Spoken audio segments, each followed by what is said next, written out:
làm cơ sở đấu tranh với đường dây tội phạm xuyên quốc gia.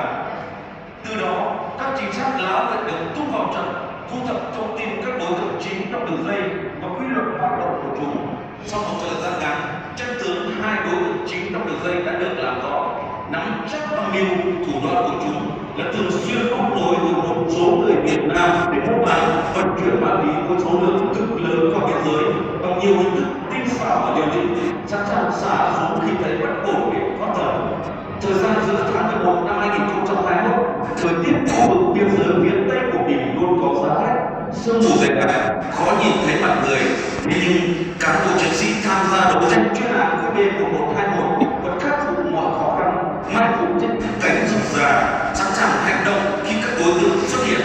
Đúng như nguồn tin các trinh sát thu thập trước đó cho thấy, các đối tượng trong đường dây đã chuẩn bị thực hiện một cuộc giao dịch ma túy có số lượng lớn trên khu vực rừng núi biên giới do đồn biên phòng cửa khẩu quốc tế Cha Lo quản lý.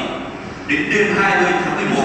bằng các biện pháp nghiệp vụ, các trinh sát có được nguồn tin báo về, nắm rõ vị trí, thời gian mà các đối tượng sẽ giao dịch ma túy. Ngay trong đêm, ban chuyên án QB1121 đã triển khai nhiệm vụ trực tiếp từng tổ chuẩn bị sẵn sàng nhiệm vụ đánh án. Đến rạng sáng ngày 21 tháng 11, hai đối tượng chính trong đường dây tội phạm đã vận chuyển một số lượng lớn ma túy xâm nhập vào khu vực rừng núi biên giới thuộc bản Cha Lo, xã Dân Hóa, huyện Minh Hóa, tỉnh Quảng Bình. Chờ cho các đối tượng cộng tác vật đi vào vị trí mai phục, các trinh sát được lệnh hành động. Dù các đối tượng rất hung hãn, tìm cách đánh trả quyết liệt nhưng không thoát khỏi vòng vây đã được ban chuyên án tính toán tổ chức mật phục rất kỹ lưỡng từ trước đó. Hai đối tượng bị khống chế, lực lượng thực hiện nhiệm vụ thu giữ tại hiện trường hơn 304.000 viên ma túy tổng hợp. Hai cái tên Kẹo La Con Vin Khăm Bà Sợ 50 tuổi và Tích Sì Hà Văn Nha 25 tuổi cùng sinh sống tại huyện Thu La Khôn, tỉnh Viêng Chăn, Lào đã lộ nguyên hình và cúi đầu nhận tội. Chuyên án QB1121 do bộ đội biên phòng Quảng Bình chủ trì xác lập đã kết thúc thắng lợi,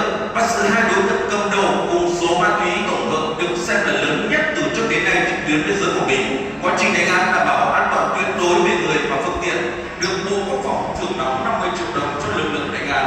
Bộ trưởng Bộ Quốc phòng gửi thư khen ngợi, lãnh đạo Bộ Tư lệnh Bộ đội biên phòng nên biểu dương kịp thời, lãnh đạo chính quyền địa phương tỉnh Quảng Bình ghi nhận và đánh giá cao.